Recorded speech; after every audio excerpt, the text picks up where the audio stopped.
This is a brief history of modern Western musical notation.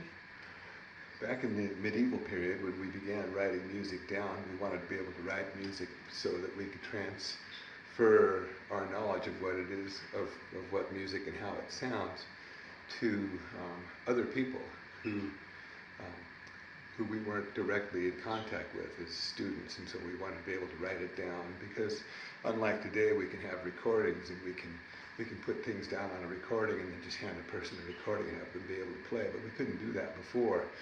So back in the medieval period, they came up with a way of being able to write some sounds down on single line music that they called neumes.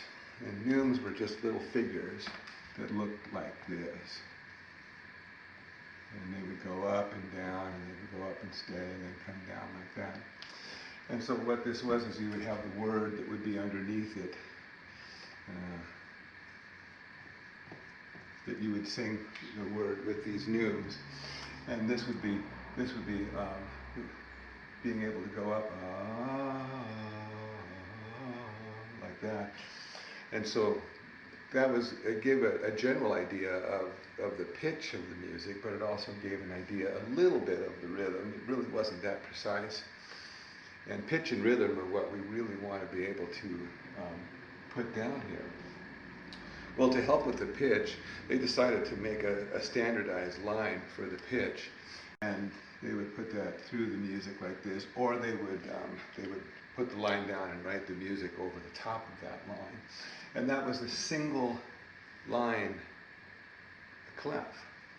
Well, the single line staff served a kind of a good purpose for a little while, but after a while they decided they needed to have more lines.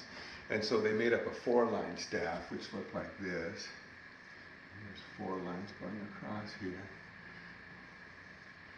And for the notes, for the neumes that they had, they used a thing that later on became ligatures, which were little square notes that gave the pitch.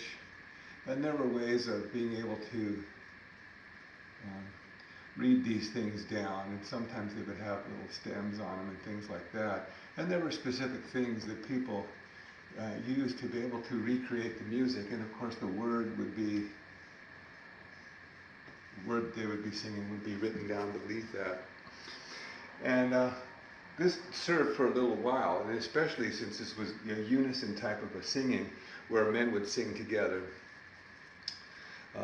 It worked for quite a while, and so a lot of our chants and Gregorian chants were based on this particular system. So anyway, what happened was they needed to be able to have a lot more notes, because there was more people that were singing. There were boys that were singing the high parts, and men, of course, singing the low parts. So they made up a big, long range of lines and spaces that looked like this. In fact, it wasn't just a 5-line thing, but they actually used 11, 7, 8, 9, 10, 11. And so the men would be singing in this range down here, and the boys would be singing an octave above them in this range up here. Well, you can see the problem with this is that when you have a note that's right here written there and another note that's written right there, it's very, very, very difficult to decide whether this was supposed to be here or not, whether if this was an A or whether it's an F, we don't know. It was very difficult. It lasted for a blessedly short time, this 11-line staff.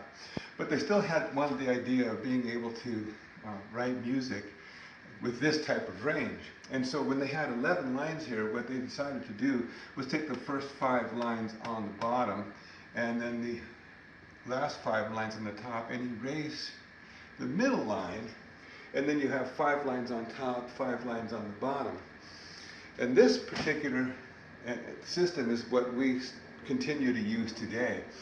This system with the lines on the top is based, they called this on the second line from the bottom here on the top one here. This was a G. This we decided was going to be a G. And then the second line from on the bottom here, this was our F line.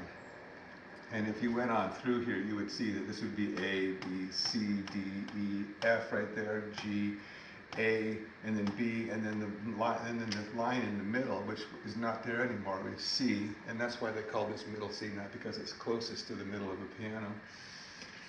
And then you have D, E, F, and then G right up there. And so this really was a good idea how this worked.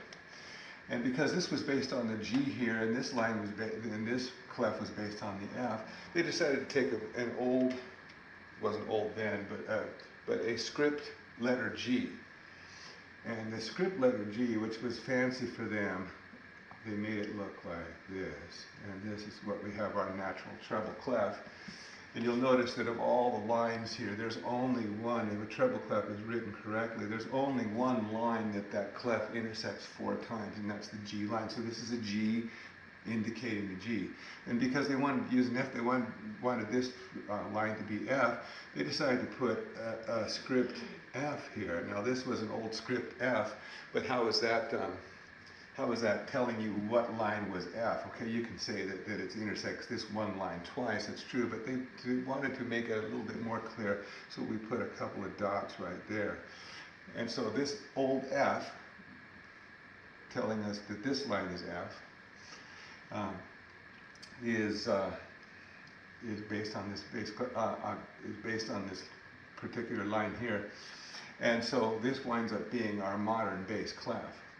And so if you know that this particular note here is F, and this particular note here is G, then you can fill in all the rest of these notes as well, starting out the bottom with A, B, C, D, and E, and there's our F right there, and G, and it keeps going A, and it keeps going all the way up. You can go all the way down here. These lines that are in the middle here for middle C, these things are called ledger lines, and you can have ledger lines above and below the clefs too. So we go up here like that. And that is how, a brief history of how we got our modern musical notation.